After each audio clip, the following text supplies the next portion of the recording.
যিনি ৯৯টা পদের মালিক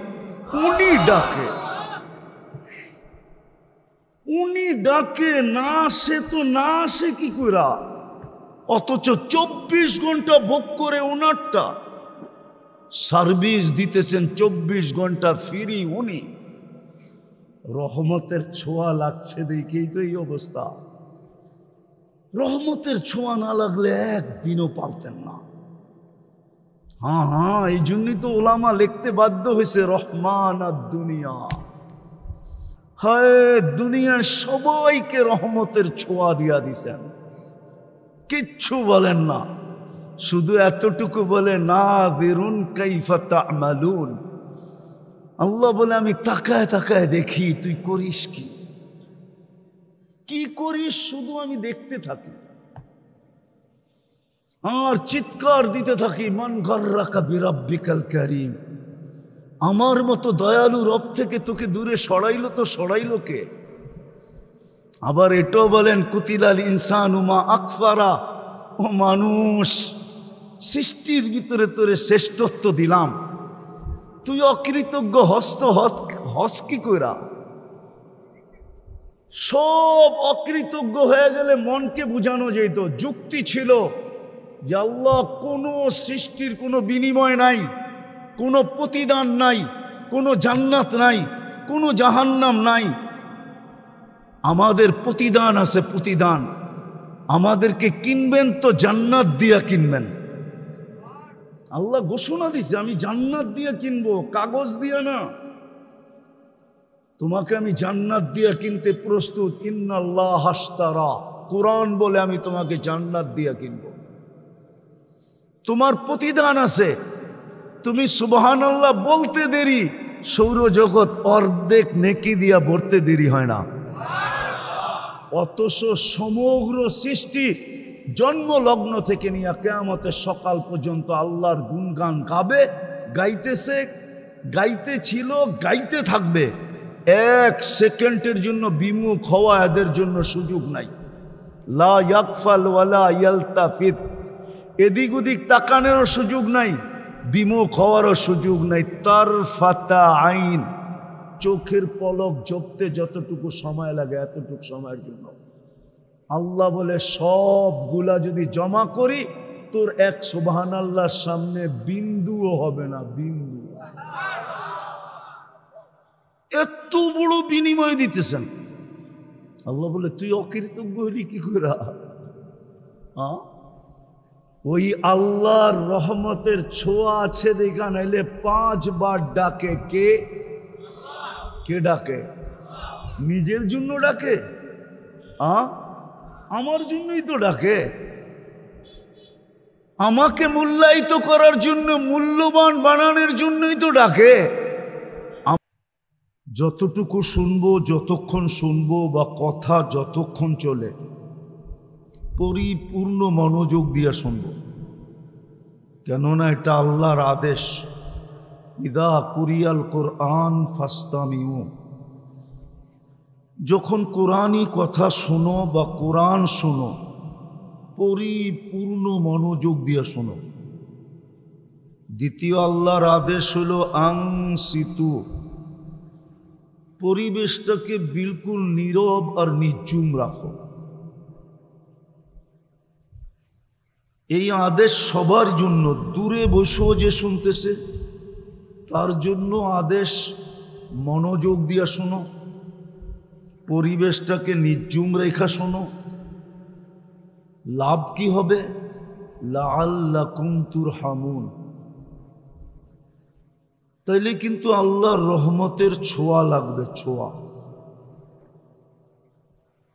একটা উদাহরণ দিলে বুঝে আসবে। ছোঁয়া লাগলে কি হবে? পরশ পাথরের যখন লোহাতে যখন পরশ পাথরের ছোঁয়া লাগে, তো লোহা কিসে রূপান্তরিত হয়? আরে বলেন না, স্বর্ণ, ঠিক না? কিন্তু আজ পর্যন্ত কোনো পরশ পাথরের অস্তিত্ব দুনিয়াতে কেউ পায় নাই। যদি পাইতো তাহলে দুনিয়ার কোনো না কোনো মিউজিয়ামে থাকতো। দুনিয়ার কোনো মিউজিয়ামে নাই। বাঁশ পর্যন্ত কেউ পায় নাই। কিন্তু আমি মাইনা নিলাম যে এমন পাথরের অস্তিত্ব দুনিয়াতে আছে যেটাকে আমরা পরশ পাথর বলি। লোহায় ছোঁয়া লাগতে দেরি, সোনা হইতে দেরি হয় না। কিন্তু এটা নাই, এটা সত্য। রহমতের ছোঁয়া যার গায়ে লাগবে, কসম খোদা, সে সোনা হবে, এতে কোনো সন্দেহ নেই। আল্লাহর রহমতের ছোঁয়া লাগা আছে বিদায়ী আমরা বেঁচে আছি। রহমতের ছোঁয়া লাগা যদি না থাকতো তাহলে 2020-এ তো ভাবতেছিলাম কে কখন মরি, ঠিক না? এমনকি স্বামী কাশ দিলে স্ত্রী 10 মাইল দূরে, ঠিক না? স্ত্রী কাশি দিলে স্বামী 10 মাইল দূরে, ঠিক না? এমনকি সন্তান পর্যন্ত কাশি দিলে মা বাবা কাইপা উঠছে, ঠিক না? যে করুণা হইল কিনা, ঠিক না? সত্য তো? হ্যাঁ, বেঁচে আসি কি করে? রহমতের ছোঁয়ার কারণে বেঁচে আসি, নাইলে বাঁচার কোনো ব্যবস্থা আমাদের জন্য ছিল না। আমি দেখাবো আপনাদেরকে, আমার কথায় সুর হবে না তো, কিন্তু মনোযোগ দিলে বুঝে আসবে। রহমতের ছোঁয়া আছে বিদায় আমরা বেঁচে আছি। যুবক, রহমতের ছোঁয়া আছে দেখা তুমি বেঁচে আসো, নাইলে 1 সেকেন্ড বাঁচার ক্ষমতা ছিল না আমাদের। রহমতের ছোঁয়ায় শুধু বাঁচায় রাখছেন, এটাই পরশ পাথর। আমার জীবনের একটা কাহিনী মনে উঠলো, এই জন্য বলতেছি, দেখি যুগসূত্র মিলে কিনা। আমি 6 বার গেছি ক্যামেরুন। এবার ক্যামেরুন হয়তো অনেকে চিনেন না, ওয়ার্ল্ড কাপ ফুটবলের টিম আছে ওদের। আমি 6 বার গেছি ওই দেশে। ওই দেশে 250 কিলোমিটার জায়গা আছে, জঙ্গল। ওইখানে 1.5টা মানুষ বাস করে, একবারে এতটুকু শর্ট ফিগার। ওরা কোনো জমিনে বাস করে না, ওরা জঙ্গলে গাছে মাচান বানায়, ওই মাচানে বাস করে। মাচান বুঝেন তো? ওটাতে বাস করে ওরা। আর দীর্ঘদিন ধরে এটা ফ্রান্সের আন্ডারে ছিল। ফ্রান্স ওদেরকে সভ্য বানানোর বহু চেষ্টা করছে, আজ পর্যন্ত করে নাই, করতেছে বটে। সারাদিন প্রজেক্টরে ওদেরকে সভ্য বানানোর দেখায়, কেননা ওইখানে অনেক ভাষা আছে, কিন্তু মেইন ভাষা হলো ফ্রান্সিসি।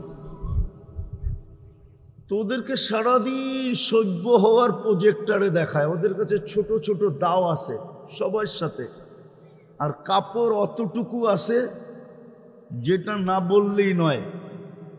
কি কি কোনো মতে ডাইকা রাখছে আর কি। আমি 6 বার গেছি,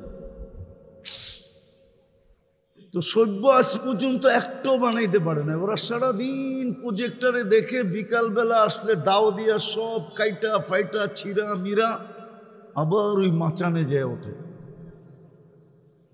তো শেষবার যখন আমি গেছি ওইখানে ইস্তেমায়, তা আমাদের ইস্তেমায় 1-150 আসছে। বোঝেন না? দেরাইতা এটা আবার পড়ছে পাগড়ি, রাখছে বড় বড় দাড়ি, গায়ে দিছে জুব্বা, আবার মেসওয়াকও আছে যাবে ওর চেয়ে বড়। মেসওয়াক তো 1 বিঘা হইতে হয় না। তা আমাকে ফ্রান্সিসি সাংবাদিক জিজ্ঞেস করতেছে যে আচ্ছা, আমরা তো এতদিন চেষ্টা করলাম, একটাকেও তো সভ্য বানাইতে পারলাম না, তোমরা এগুলাকে সভ্য বানাইলে কি কইরা? পাগড়ি, জুব্বা, দাড়ি, মেসওয়াক, ঠিক না? সবটি হাঁটে একসাথে, 1-150 এক লাইনে হাঁটতেছে। তো ওই ইস্তেমার সবচেয়ে মজা ছিল ওদের দৃশ্যটা। আমার কাছে একজনে নিয়ে আসছে ফ্রান্সিসি সাংবাদিক, যে এডিরে সভ্য বানাইলা কেমনে? আমি ওরে বলতেছিলাম, দেখ আমাদের কাছে একটা পরশ পাথর আছে। কি? ও বলে পরশ পাথর আবার কি? আমি ওকে বুঝাইলাম যে আমাদের দেশের প্রবাদ বাক্য আছে, এরকম একটা পাথর নাকি দুনিয়াতে আছে যেটা লোহায় লাগাইলে সোনা হয়ে যায়। তো হাসি দিয়া বলতেছে এমন কোনো পাথর তো দুনিয়াতে নাই। আমি কই তুই 2 সেকেন্ডের জন্য মাইনা নে, 2 মিনিটের জন্য যে এমন একটা পাথর আছে। আচ্ছা মেনা নিলাম, আমাদের কাছেও একটা পরশ পাথর আছে যেটা ছোঁয়া লাগলে মানুষ মানুষ হয়ে যায়। সেটা হইল লা ইলাহা ইল্লাল্লাহ মুহাম্মাদুর রাসূলুল্লাহ সাল্লাল্লাহু আলাইহি ওয়াসাল্লাম। বিশ্বাস করেন ওর চোখ দিয়া পানি চলে আসে। আমরা এত টাকা খরচ করলাম, এত চেষ্টা করি ওদেরকে সভ্য বানাইতে পারলাম না, আর তোরা সভ্য বানায় ফেললি। তো যেটা বুঝাইতেছিলাম, যদি আল্লাহর রহমতের ছোঁয়া আমাদের না লাগতো তাহলে কসম খোদার আমরা বেঁচে থাকতে পারতাম না। আমি আপনাদেরকে প্রমাণ দিতেছি, প্রমাণ। বলেন রাগ হয়ে যাবেন? সারাদিন আল্লাহর ভোগ করি কতটুকু? কোন জিনিসটা এরকম যেটা আল্লাহর ভোগ করেন না? সারাদিন আল্লাহর ভোগ করি কতটুকু? এই যে বসে আছেন, বলেন যদি এখানে 50টা পাংখাও লাগানো হতো, কিন্তু যেই বাতাসটা মাঝে মাঝে আপনাদের উপরে ছোঁয়া লাগায়, এরকম ঠান্ডা মনে হয় করতে পারতো না। সত্য তো? সারাদিন কাঠটা ভোগ করি। আচ্ছা বলেন তো কতবার ডেলি আল্লাহ বলি? কতবার আল্লাহ বলি? এই মজমায় কেউ বলুক যে আমি ডেলি 100 বার 1000 বার আল্লাহ বলি, 200-400 বার আল্লাহ বলি। কোন যুবক বলুক যে আমি ডেলি 10 বার আল্লাহ বলি। সারা দিন নাফরমানি করি, সারা দিন। কসম খোদার রহমতের ছোঁয়া সংযোগ যদি আমাদের সাথে না থাকতো, তাইলে 1 সেকেন্ড 1 মিনিট বাঁচার ক্ষমতা ছিল না। আপনি আপনাকে বিবেকটা দিয়ে একবার চিন্তা করেন যে আমি আল্লাহ ডেলি ভোগ করি কতটুকু। এই পানিটার দাম কতটুকু? কত দাম এটা? 1 লিটার 40 টাকা না 30 টাকা? যদি পানির দামে অক্সিজেন কিনতে হতো তাহলে ডেলি 16,500 টাকা অক্সিজেনের বিল দিতে হতো। শুধু যদি পার লিটার 30 টাকা কিনতে হতো, ডেলি আমরা 550 লিটার অক্সিজেন নেই।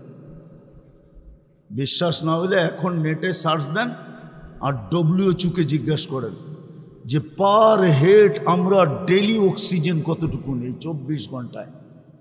WHO আমার কথাই বলবে 550 লিটার। 1 লিটার 30 টাকা, 550-কে 30 দিয়া গুণ দেন, দেখেন 16,500 টাকা পার ডে বিল হবে।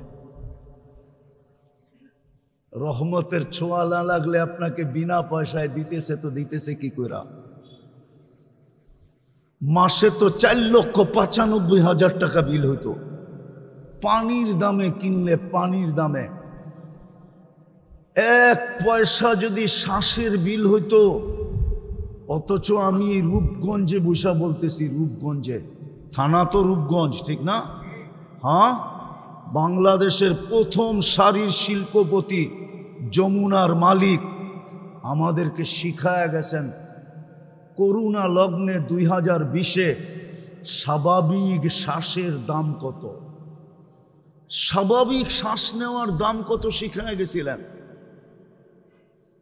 উনি ডাক্তারের টিমকে বলছিল, চায়নার ডাক্তারের টিমকে, যখন ভেন্টিলেটর চলতেছিল, যে আমাকে স্বাভাবিক শ্বাস নিতে দাও, এন্টার কোম্পানি আমি তোমাদের নামে লেখা দিব। পেপারে আছে, পেপারে, ওনারা জানে পেপারে আছে। পার শ্বাসে যদি 1 পয়সা বিল নিতেন তাহলে পার ডে 1600 টাকা বিল দিতে হতো। আমরা 1,60,000 বার শ্বাস নেই, ছাড়ি আর নেই 1,60,000 বার। 1 পয়সা 1,60,000 পয়সায় 1600 টাকা হয়, মাসে 48,000 টাকা বিল দিতে হতো। রহমতের ছোঁয়া যদি না লাগতো, রহমত যদি আমার সাথে সংযুক্ত আমাদের সাথে না হইতো, তাহলে কোনো দিন আল্লাহ আমাদেরকে শ্বাস নিতেন না। 24 ঘন্টা নাফরমানি, আর শ্বাস নিবে আল্লাহ, ওই আল্লাহ যিনি পাওয়ারফুল। আল্লাহ তো দৃষ্টি আকর্ষণ করছে, আমার পাওয়ার দেখবি, আল্লাহ পাওয়ার শুনাইছে, ওয়াদাতু আমরি আলা সামাওয়াতি ফাস্তাকাল্লাত, আমি হুকুম অর্ডার রাখতে দেরি, আকাশ স্থির হইতে দেরি করে নাই, শুধু হুকুম দিয়া দাঁড় করায় দিছি। 6টা 7টা সাবআ সামাওয়াতিন তিবাকা, একের থেকে একটার পর একটা 7টা। আবার দূরত্ব কতটুকু? 500 বৎসরের রাস্তা। মোটা কতটুকু? 500 বৎসরের রাস্তা। একটা আরেকটার সামনে বড় কত? প্রথমটা দ্বিতীয়টার সামনে দুনিয়ার বাংলাদেশের কোনো বিশ্বকাপ খেলার কোনো ফুটবল মাঠ নাই নাই নাই। বলুক, জিজ্ঞাসা করেন তো আছে কিনা? আছে? কি কয় নাই? বিশ্বকাপ খেলার কোনো ফুটবল মাঠ বাংলাদেশে নাই।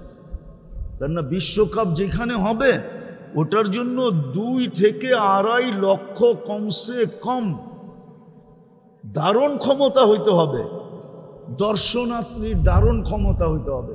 নাই। দুনিয়ার সবচেয়ে বড় মাঠের মধ্যখানে ফুটবলটা রাখলে মাঠের তুলনায় ফুটবলটা যেরকম ছোট, প্রথম আকাশটা দ্বিতীয়টার সামনে এরকম ছোট, দ্বিতীয়টা তৃতীয়র সামনে, তৃতীয়টা চতুর্থের সামনে, চতুর্থটা পঞ্চমের সামনে, পঞ্চমটা ষষ্ঠের সামনে, ষষ্ঠটা সপ্তমের সামনে। চলেন আপনাদের একটু 7 আকাশের উপরে ঘুরায় নিয়ে আসি। ফাওকা সাবঈ সামাওয়াতিন বাহার, 7 আকাশের উপরে সমুদ্র প্রবাহমান।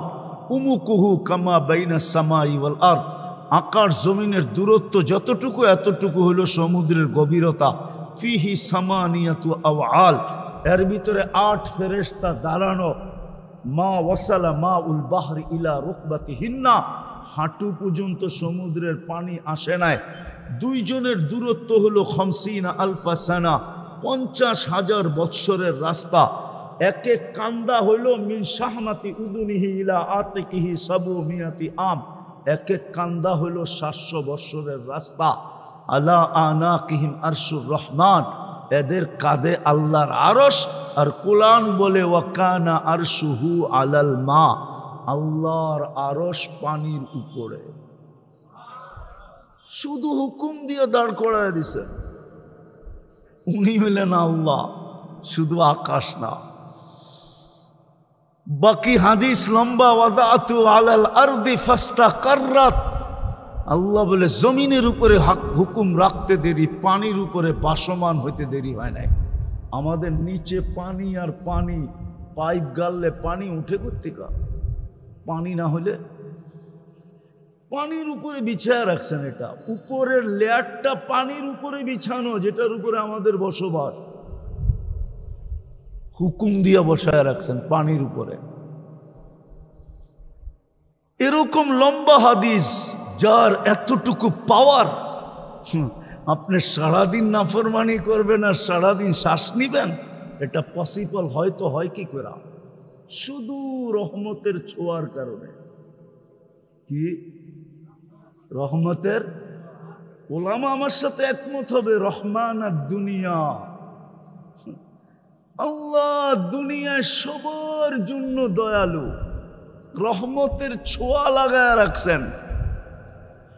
এই জন্য 24 ঘন্টা অক্সিজেন ব্যবহার করি, 1 পয়সা বিল নেন না। 24 ঘন্টা শ্বাস নেই, 1 পয়সা বিল নেন না। 24 ঘন্টা সেবা দিতেছেন, 1 পয়সা বিল নেন না। আমি শরীরটাকে খুলতে পারি আর মিলায়া দিতে পারি বর্তমান প্রযুক্তির সাথে, যে বিল দিয়ে এটা চালাইতে হইলে, প্রযুক্তি দিয়ে চালাইতে হইলে আমি মিলাইতে পারবো ডেলি 1 কোটি টাকা আপনাকে ব্যয় করতে হইতো, যদিও সবচেয়ে কম দাম ধরি।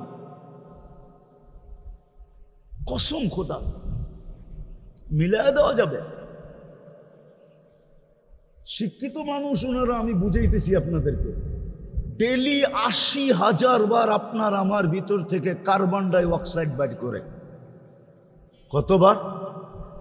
80,000 বার আপনি শ্বাস নেন, অক্সিজেন যায়, 80,000 বার শ্বাস ছাড়েন, কার্বন ডাই অক্সাইড বাইর হয়।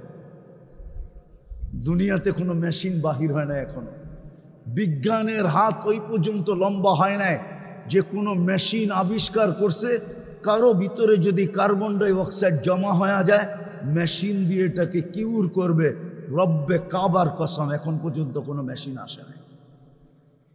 বলুক ওনারা আসছে কিনা, এখন সার্চ দিয়া বলুক, বিজ্ঞানকে জিজ্ঞাসা করুক, আসে নাই।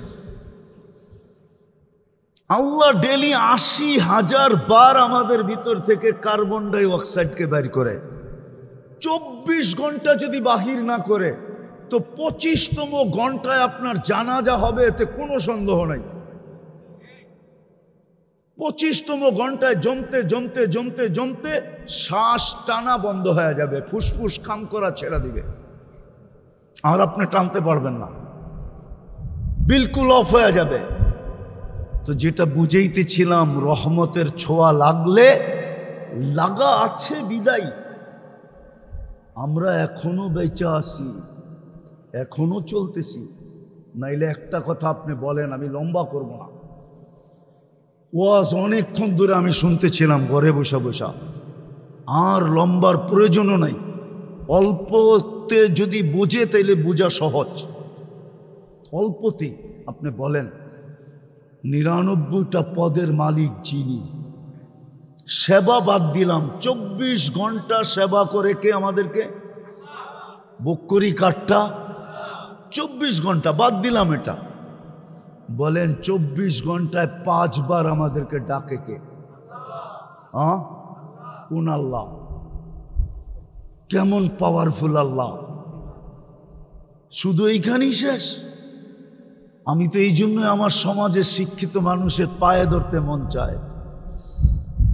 মন চায়, যুবকদেরকে আলাদা আলাদা পায়ে ধরি, যে ওরা যদি 99 নামের অর্থটা কোনোদিন দেখত, একটু মনোযোগ দিয়া। সারা দিনই তো ওরা নেটে থাকে, সারা দিনই তো ওরা গুগলে থাকে, সারা দিনই তো ওরা ইন্টারনেটের সংযোগ ওদের সাথে থাকে। ইন্টারনেট ছাড়া তো ওদের চলে না, খাওয়া ছাড়া তো চলে, কিন্তু ইন্টারনেট না হইলে তো যুবকদের চলে না, ঠিক না? 2 বেলা না খায়া থাকতে পারবে, কিন্তু ইন্টারনেট না হইলে চলবে না, ঠিক না? সত্য তো? হ্যাঁ, ইন্টারনেট ফেল মানে চ্যাট করবে কি করে? হ্যাঁ, একজন আরেকজনকে দেখবে কি করে, ঠিক না? যদিও বারবার স্যাক খায়, যদিও বারবার কি খায়, প্রত্যেক 14 তারিখই ওরা স্যাক খায়। হ্যাঁ হ্যাঁ, রাগ হয়েও না, বোঝানোর জন্য বলতেছি। চেহারাই বলে যে সব 14 তারিখ আইলেই ছ্যাক খায়, তারপরও কয় না কয়লা দিলেও ময়লা যায় না, অভ্যাস ছাড়তে পারে না, আবার ফুল দেয়, আবার হোটেলে বয়া খাওয়ায়, আবার পার্সেল দেয়, পারে না কলিজা দিয়া দিতে। তারপরও যদি লেখা দেয় একবার জীবনে I.U, ঠিক না? চাইলেও তো ইজ্জতটা কোনো মতে বাঁচবো বন্ধুদের কাছে, ঠিক না? না আবার খেপা যায় কিনা, গাড়ি আটকায় দেয় কিনা, আবার রূপগঞ্জ, ঠিক না? তো যেটা বুঝাইতেছিলাম, আমার তো মনে হচ্ছে ওদের পাও ধরে বলি, একবার 99 নামের অর্থ দেখো, তাইলে বুঝে আসবে কোন আল্লাহ ডাকে। 99 সিফতের মালিক শুধু আল্লাহ না, যিনি রহমান, যিনি রহিম, যিনি মালিক, যিনি কুদ্দুস, যিনি সালাম, যিনি মুমিন, যিনি মুহাইমিন, যিনি আজিজ, যিনি জব্বার, যিনি মুতাকাব্বির, খালিকুল বারিউল মুসাব্বিরুল গফফারুল কহ্হারুল ওয়াহ্হাবুর রাসাকুল ফাত্তাহুল আলিমুল কাবিদুল বাসিতুল খাফিদুর রাফিউল মুইজ্জুল মুদিল্লুস সামিউল বাসীরুল হাকামুল আদলুল লতীফুল খবীরুল হালিমুল আযীমুল গফুরুশ শাকুরুল আলিয়্যুল কবীরুল হাফিজুল মুকিতুল হাসিবুল জলিলুল করিমুর রকিবুল মুজিবুল ওয়াসি আল হাকিমুল ওয়াদুদুল মজিদুল বাঈসুশ শাহীদুল হকুল ওয়াকিলুল কবিয়্যুল মতিনুল ওয়ালিয়্যুল হামিদুল মুসি আল মুবদি আল মুঈদ আল মুহয়ি আল মুমীত আল হাইয়্যু আল কাইয়্যুম আল ওয়াজিদ আল মাজিদ আল ওয়াহিদ আল আহাদ আল সামাদ আল কাদির আল মুক্তাদির আল মুকদ্দম আল মুআখ্খার আল আউয়াল ওয়াল আখির আল যাহির ওয়াল বাতিন আল ওয়ালি আল মুতাওয়ালি আল বাররু তাওয়াবুল মুনতাকিম আল আফু আর রউফ মালিক আল মুলক যাল জালালি ওয়াল ইকরাম المقسط والجامع والغني والمغني المانع الضار النافع النور الهادي البديع والباقي الوارث الرشيد الصبور جل جلاله যিনি 99টা পদের মালিক উনি ডাকে না আসে তো না আসে কি কইরা, অথচ 24 ঘন্টা ভোগ করে ওনারটা সার্ভিস দিতেছেন, 24 ঘন্টা ফ্রি। উনি রহমতের ছোঁয়া লাগছে দেখেই তো এই অবস্থা। রহমতের ছোঁয়া না লাগলে একদিনও পারতেন না। হ্যাঁ, এই জন্যই তো ওলামা লিখতে বাধ্য হয়েছে রহমান আর দুনিয়া। হায়, দুনিয়ার সবাইকে রহমতের ছোঁয়া দিয়া দিছেন, কিচ্ছু বলেন না, শুধু এতটুকু বলে নাযিরুন কাইফা তা'মালুন। আল্লাহ বলে আমি তাকায় তাকায় দেখি তুই করিস কি করিস, শুধু আমি দেখতে থাকি আর চিৎকার দিতে থাকি মান গাররাকা বিরাব্বিকাল কারীম। আমার মতো দয়ালু রব থেকে তোকে দূরে সরাইলো কে? আবার এটাও বলেন কুতিলাল ইনসানু মা আকফারা, ও মানুষ, সৃষ্টির ভিতরে তোরে শ্রেষ্ঠত্ব দিলাম, তুই অকৃতজ্ঞ হস কি কইরা? সব অকৃতজ্ঞ হয়ে গেলে মনকে বুঝানো যেত, যুক্তি ছিল যে আল্লাহ কোনো সৃষ্টির কোনো বিনিময় নাই, কোনো প্রতিদান নাই, কোনো জান্নাত নাই, কোনো জাহান্নাম নাই। আমাদের প্রতিদান আছে, প্রতিদান। আমাদেরকে কিনবেন তো জান্নাত দিয়া কিনবেন। আল্লাহ ঘোষণা দিছে আমি জান্নাত দিয়ে কিনবো, কাগজ দিয়ে না। তোমাকে আমি জান্নাত দিয়ে কিনতে প্রস্তুত। ইন্নাল্লাহ হাশতারা, কোরআন বলে আমি তোমাকে জান্নাত দিয়ে কিনবো। তোমার প্রতিদান আছে, তুমি সুবহানাল্লাহ বলতে দেরি, সৌরজগৎ অর্ধেক নেকি দিয়া ভরতে দেরি হয় না। অথচ সমগ্র সৃষ্টি জন্ম লগ্ন থেকে নিয়ে কিয়ামতের সকাল পর্যন্ত আল্লাহর গুণগান গাবে, গাইতেছে, গাইতেছিল, গাইতে থাকবে।